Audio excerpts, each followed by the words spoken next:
সংবাদ বিজ্ঞপ্তি। নৈতিক মানোন্নয়নে পদক্ষেপ গ্রহণের আহ্বান জানালেন মোহাম্মদ মশিউর রহমান গুরুমিয়া। ঢাকা, 20 জুন 2024। দেশের বিশিষ্ট রাজনৈতিক ও আধ্যাত্মিক উপদেষ্টা মোহাম্মদ মশিউর রহমান গুরুমিয়া সম্প্রতি ধর্ম মন্ত্রণালয়কে দেশের নৈতিক মানোন্নয়নের জন্য জরুরি পদক্ষেপ গ্রহণের আহ্বান জানিয়েছেন। সাম্প্রতিক সময়ে উচ্চ পদস্থ থেকে নিম্ন পদস্থ বিভিন্ন স্তরের সরকারি কর্মকর্তাদের মধ্যে ব্যাপক দুর্নীতি ও অনৈতিক কর্মকাণ্ডের প্রেক্ষিতে এই আহ্বান জানানো হয়েছে। নৈতিক মানোন্নয়নের গুরুত্ব গুরুমিয়া জোর দিয়ে বলেছেন যে একটি জাতির সাফল্য ও সমৃদ্ধি শুধুমাত্র অর্থনৈতিক উন্নয়নের উপর নির্ভর করে না, বরং তার নৈতিক মানদণ্ডের উপরও নির্ভর করে। তিনি বলেন, নৈতিকতা ও মূল্যবোধের অভাব আমাদের সমাজের ভিতকে দুর্বল করে দিচ্ছে। যদি আমরা আমাদের দেশকে একটি উন্নত ও শান্তিময় সমাজ হিসেবে গড়ে তুলতে চাই, তবে নৈতিক মানোন্নয়ন অপরিহার্য। ধর্ম মন্ত্রণালয়ের কার্যকলাপের সমালোচনা। মোহাম্মদ মশিউর রহমান গুরুমিয়া ধর্ম মন্ত্রণালয়ের বর্তমান কার্যক্রম নিয়ে সমালোচনা করে বলেন, ধর্ম মন্ত্রণালয়ের কার্যকলাপ এখন পর্যন্ত দেশের নৈতিক উন্নয়নে কার্যকর প্রভাব ফেলতে পারেনি।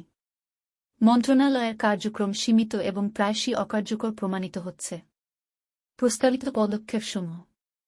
গুরুমিয়া উল্লেখ করেছেন যে নৈতিকতা ও মূল্যবোধের উন্নয়নে ধর্ম মন্ত্রণালয়ের কিছু কার্যকর উদ্যোগ গ্রহণ করা অত্যন্ত জরুরি। তিনি নিম্নলিখিত প্রস্তাবনা তুলে ধরেছেন। ১. নৈতিক শিক্ষা কর্মশালা। সরকারি কর্মকর্তাদের জন্য নিয়মিতভাবে নৈতিকতা ও মূল্যবোধ বিষয়ে কর্মশালা আয়োজন করার আহ্বান জানিয়েছেন, যা তাদের আধ্যাত্মিক ও নৈতিক মূল্যবোধের উন্নতি করবে। ২. ধর্মীয় শিক্ষা ও প্রশিক্ষণ। সরকারি কর্মকর্তাদের জন্য ধর্মীয় শিক্ষা ও প্রশিক্ষণ বাধ্যতামূলক করার প্রস্তাব করা হয়েছে, যা তাদের নৈতিক মান বৃদ্ধি করবে এবং অনৈতিক কার্যক্রম থেকে দূরে রাখবে। ৩. প্রচার ও সচেতনতা। গণমাধ্যম এবং সমাজের বিভিন্ন স্তরে নৈতিকতা ও মূল্যবোধ নিয়ে সচেতনতা প্রচারের জন্য ধর্ম মন্ত্রণালয়কে নেতৃত্ব দেওয়ার আহ্বান জানানো হয়েছে। ৪. নৈতিকতার পুরস্কার। নৈতিকতার উচ্চ মানদণ্ড রক্ষাকারী কর্মকর্তাদের পুরস্কৃত করার প্রস্তাবনা তুলে ধরা হয়েছে, যা অন্যদের মধ্যে নৈতিক মূল্যবোধের প্রতি আগ্রহ সৃষ্টি করবে। ৫. অভিযোগ ব্যবস্থাপনা। অনৈতিক কর্মকাণ্ডের বিরুদ্ধে অভিযোগ জানাতে একটি স্বচ্ছ ও কার্যকর ব্যবস্থা প্রবর্তনের প্রস্তাব করা হয়েছে, যাতে সাধারণ জনগণ তাদের অভিযোগ সহজে জানাতে পারে এবং দায়ী ব্যক্তিরা যথাযথ শাস্তি পায়। ৬. শিক্ষা কারিকুলাম পর্যবেক্ষণ। স্কুল ও কলেজে শিক্ষা কারিকুলামে নৈতিকতা ও মূল্যবোধের বিষয় অন্তর্ভুক্ত করার জন্য একটি বিশেষ কমিটি গঠন করার প্রস্তাব করা হয়েছে। শিক্ষার্থীদের ছোটবেলা থেকেই নৈতিক শিক্ষা প্রদান করে তাদের মধ্যে সঠিক মূল্যবোধ ও নৈতিকতা গড়ে তোলা অত্যন্ত জরুরি। ৭. সরকারি কর্মকর্তাদের নৈতিক উন্নয়ন। নিয়মিত প্রশিক্ষণ ও কর্মশালার মাধ্যমে সরকারি কর্মকর্তাদের নৈতিক ও আধ্যাত্মিক উন্নয়ন নিশ্চিত করার প্রস্তাব দেওয়া হয়েছে।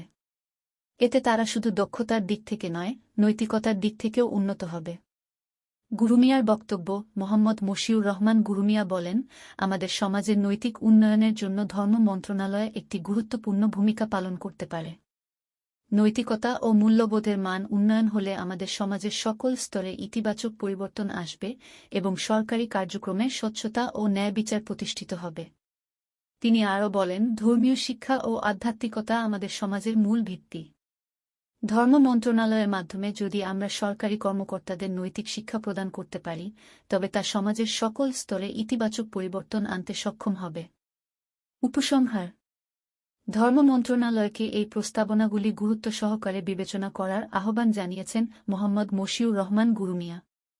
তিনি আশাবাদ ব্যক্ত করেছেন যে মন্ত্রণালয় দেশের নৈতিক মানোন্নয়নে কার্যকর পদক্ষেপ গ্রহণ করবে এবং সমাজে স্বচ্ছতা ও ন্যায় বিচার প্রতিষ্ঠায় সহায়ক হবে।